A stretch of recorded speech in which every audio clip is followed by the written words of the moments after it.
Hello everyone, it's Michelle here with Art Flow, and what I'm going to be showing you today is how I work with my air tool, my airbrush tool. So it's just a really simple, easy way to get to know the inks. And so I'm just working with some metallics. I'll be using some Pinata Gold, and I'll also be using some Eggplant. The combination of these two together is just truly beautiful. So I'll just show you how I do that. And if you have any questions, you can just put a little message down in the comment section there, and I'll do my best to get back to you. And I've been working with inks for about 5 years, been asked for about 2 years if I could start doing some videos. So here we go. Again, bear with me. The air compressor is a little bit noisy, so you can just turn off the volume at this point if you like, and mute it because I won't be really talking too much through the video. Okay, thank you. This here is just some 91% alcohol that I'm putting on. And then I'll be using the Eggplant, there we go, Adirondack for this. And I'm just going to be placing it generously on the page. And you can see that already with the blending solution already on there, or the alcohol that I put down, that it really starts moving the colors. And you can see within the Eggplant, it has a lot of cool colors that come out as you're working with it.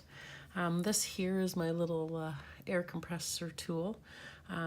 This was for applying makeup many moons ago. So it's just a little air compressor. It doesn't have a lot of pressure, but just enough to kind of get the inks moving. And you can use it in many ways. You can also fill the reservoir, which I'll show another video on that further down the line. But yeah, so right now I'm just using the air component. So you can use a straw, you can use a blow dryer. Again, this is just a little more controlled, so it's good for this. So anyways, here we go.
So you can see with these two colors, I've used gold and I've used eggplant, and how many beautiful colors that come out within that is just amazing.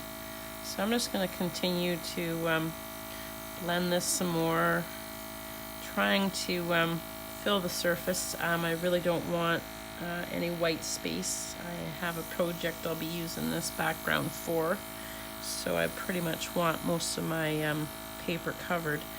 Paper that I'm using is Yupo paper, and Yupo is a synthetic paper that works really well with the inks.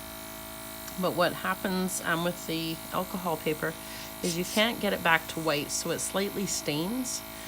So therefore, you know, if you do have something that you want to change or remove the ink, you can only do that to a point on this. You can only take it back to not pure white. So it's very wonderful to work on. It's a little bit pricey, the Yupo paper. There are other substrates that you can use, but this works well for a lot of different projects. You can buy it in the pads of paper. You can also buy it in rolls. And if you're going to be using a lot of it, probably best to just buy it by the rolls and cut it to your needs.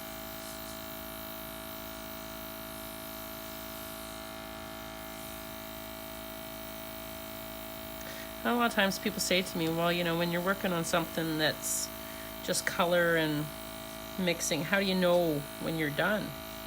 And for me, it's very much a feeling of, you know, that feels good. That feels like I'm complete. It's good at that place. So for me, I can't really give a verbal description of how you would know when your piece is done. It's very personal and individual to everyone. And for myself, it's just a feeling that comes to me that's, you know, I feel like it's balanced. When I visually look at it, it's pleasing. You know, there's a good contrast of light and dark. You know, something that I've been learning is that, you know, our brain, in order to really be attracted to a picture, say, needs a good contrast of dark and light. And so I find that I myself am normally called to art like that, so it only makes sense when I heard it from another perspective that that's so. Okay, and I feel that for me right now, there's a little bit more white over here than I would like, so I'm just gonna add a little more alcohol or blending solution to this corner. Let's get that kind of moving a bit more. Filling in my white space on the background of the paper. And I think we need a little gold over here. So I'm just going to go ahead with the golds and the metallics, or the additives, the mixatives. You need to be sure that you're shaking them and making sure that they're well blended. Otherwise you'll get more alcohol than pigment and you won't really get the beautiful effects.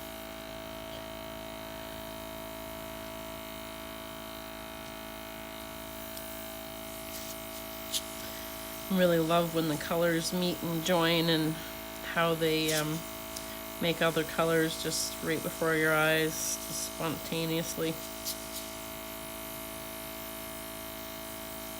Okay, I think for now I am just going to finish drying this up.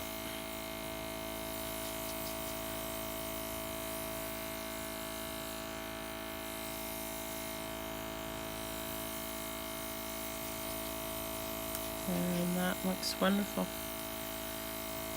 Not sure if you can see all the wonderful shimmer that comes up. It's really hard to pick up the shimmer on camera, but the gold is just beautiful, how it reflects the light and then disperses off softly in other ways. Okay, so I think it's pretty dry, and I'm going to call that a happy piece there. All right. If you like this, please click the subscribe and the like button, and thanks for joining me today here. That was just the air compressor. Again, it has variable speeds, and that was on the highest setting that I was using here today. All right, take care, and I'll be showing you some other different ways of using the different air tools and whatnot. All right,